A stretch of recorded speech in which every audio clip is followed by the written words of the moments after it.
जितनी अक़लियतें पाकिस्तान में आज़ाद है ना, इतनी तो कहीं आज़ादी नहीं है। उसने आर्मी चीफ समेत पाकिस्तान की जितने सियासतदान हैं सब के लिए एक बात करता हूँ, ये सारे हज़रात बातें करते हैं, लेकिन जब अमल दरामद का मामला आता है तो अमल दरामद उसके बिल्कुल। अब तो अदालत अपना फ़ैसला खुद वापस ले तो ले सकती है, वरना हम तो नज़र सानी अपील में गए थे ना, और सारे उलमा आइम्मा, और पहली दफ़ा तारीख़ में ऐसा हुआ है कि वहाबी, देवबंदी, इस्लामी नज़रियाती कौंसल, XYZ सारे एक पेज पे आए आज। अल्हम्दुलिल्लाह। आप सुनाएं, आप कैसे हैं? अल्लाह का शुक्र है, सर अल्हम्दुलिल्लाह। मुझे ये बताएं, आज यौम आज़ादी है, तो यौम आज़ादी के हवाले से आपने तहफ़्फ़ुज़ ख़त्म नबूवत के लिए मार्च का ऐलान कर दिया है, इसका नाम तब्दील करने की क्या ज़रूरत पड़ गई? नहीं, बस सिलसिला ख़त्म नबूवत मार्च है, बस सिलसिला यौम आज़ादी है। ये हमारे कायदीन की सलाहियत है और कमाल की सलाहियत है कि उन्होंने इस अहम मौके पर जो ख़त्म नबूवत पर डाका डाला है लोगों ने, ये तो हमारे कायदीन ने क्या किया कि ख़त्म नबूवत पर डाका डालने वालों के ख़िलाफ़ उन्होंने क्या किया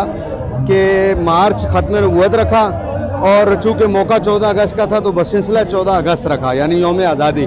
तो ये हमारे कायदीन की सलाहियत है कि उन्होंने दोनों चीज़ों को जो है वो ज़िक्र, काबिल ज़िक्र बना दिया।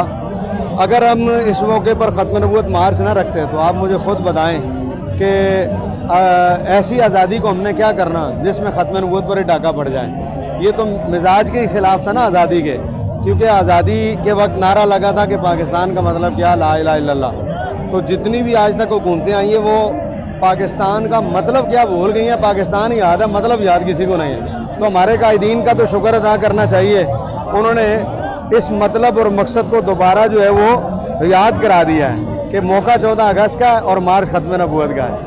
रात को आर्मी चीफ ने एक स्पीच करते हुए वहाँ पे फरमा रहे थे, आर्मी चीफ ने भी दो कौमी नजरिया की उन्होंने भी बात की है। तो आप कह रहे हैं, जैसे कि आप फरमा रहे थे अभी कि पाकिस्तान का मतलब क्या, ला इलाहा, और इसी तरह चीफ ऑफ आर्मी स्टाफ ने भी इसी चीज़ को हाईलाइट करने की कोशिश की है, तो उस हवाले से क्या कहेंगे? देखिए, मैं आर्मी चीफ समेत पाकिस्तान की जितने सियासतदान हैं सब के लिए एक बात करता हूँ, ये सारे हज़रात बातें करते हैं, लेकिन जब अमल दरामद का मामला आता है तो अमल दरामद उसके बिल्कुल अगेंस्ट जाता है। देखिए, दो कौमी नज़रिए की बात, सुबहान अल्लाह, कुरान की आयतें आज आर्मी चीफ साहब ने पढ़ी हैं, सुबहान अल्लाह, ये सब कुछ सुबहान अल्लाह, लेकिन जब अमल दरामद करने की बात आती है तो उसमें अमल दरामद के बिल्कुल अगेंस्ट जाते हैं। देखें, ख़त्म नबूवत पर डाका पड़ा, पूरी आर्मी समेत, पूरे सियासतदानों समेत एक बंदा बता दे जिसने ख़त्म नबूवत पर डाका डालने के हवाले से कोई मज़म्मती बयान दिया हो, चीफ जस्टिस के हवाले से कोई बात की हो। कहने का मकसद ये कि बात ये लोग जो करते हैं वो और होती है, जब अमल दरामद करने पे आते हैं तो बिल्कुल उसके अगेंस्ट जाते हैं। इसलिए हमें इनके बयानात से ज़्यादा अब इनके अमल को देखना चाहिए कि इनका अमल क्या है।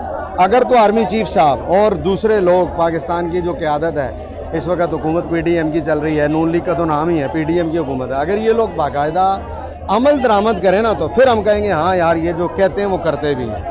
ये है असल में आपके सवाल का जवाब।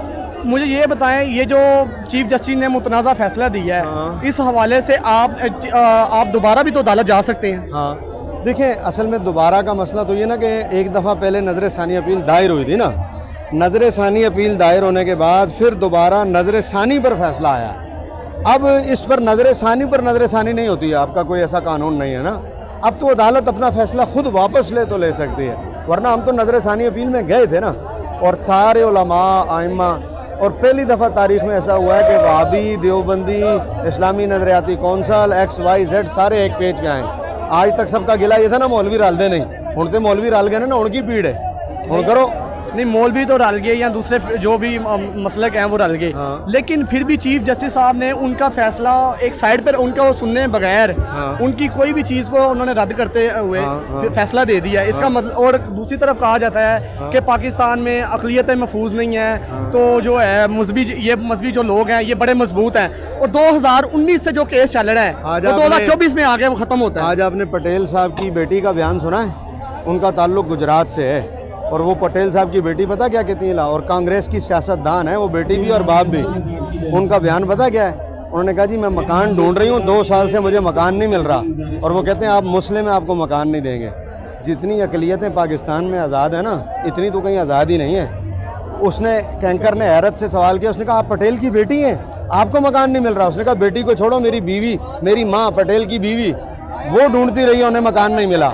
उसने कहा स्कूलों में अगर हमारे साथ तस्वीर चल जाए तो स्कूल से निकाल देते हैं, कहते हैं तुम्हारी तस्वीर चल गई है कांग्रेस के सियासतदान के साथ। तो जितना पाकिस्तान में अक़लियतें अमन और सुकून से रह रही हैं, इतना तो कोई अमन सुकून से रह ही नहीं रहा। तो शुक्र अदा करना चाहिए कि पाकिस्तान में अक़लियत, लेकिन ये जो अक़लियतों का दर्द लेके बैठते हैं सारे, पूरी सियासतदानी और पूरा हमारा जो इस्टेब्लिशमेंट है सब, इन्हें अक़लियतों का इतना दर्द हर दफ़ा उठता है। तो मैं इनसे सिर्फ एक सवाल करता हूँ, आज तक कादियानियों को अक़लियत साबित कर सकें ये लोग?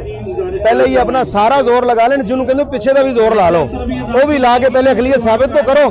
जिस दिन वो अक़लियत अपने आप को मान गए उस दिन हमसे कहना जी उनको हुकूक दो। बात समझ में आई है आपको? अच्छा, मुझे लास्ट में ये बताएं, जो आपका फैजाबाद में एक मुआहदा हुआ था जिसमें फ़लस्तीन में इमदादी कार्रवाइयाँ भी जानी थी और इसराइल का बाइकआउट होना था सरकारी सतह पे, उस हवाले से क्या पेशरफ्त हुई है?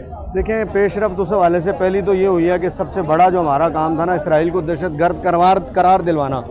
आज तक इसराइल को इनकी ज़ुबानों से दहशतगर्द कभी नहीं निकला, उल्टा ये तो इसराइल को मानने जा रहे थे ना। ये तो हमारी क़यादत की हिम्मत है और कारकुनान हमारों का जज्बा है कि इन्होंने दहशतगर्द उनके मुंह से कहलवा दिया है। एक काम तो ये हो गया। दूसरा, आखिरी जो खेप जानी थी अल्हम्दुलिल्लाह वो हज़ारों टन, वो भी असम्बली में वज़ीर आज़म ने खुद एक्सेप्ट किया है कि वो भी गई है, ठीक है। और तीसरा जो मसनूआत का बाइकाट था उसकी कमेटी इन्होंने बनाई थी, अभी तक उस पर अमल दरामद कितना हुआ आपको पता है? हमारे गवर्नमेंट के काम जो हैं वो कितने स्लो होते हैं, तो इसलिए थोड़ा वो काम अभी तक स्लो है, लेकिन इंशाल्लाह वो भी हो जाएगा।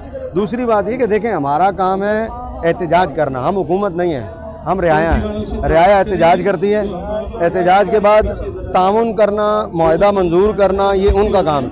मंजूर होने के बाद अमल दरामद ये उनके ज़िम्मे, अगर वो नहीं करते तो गुनहगार वो हैं।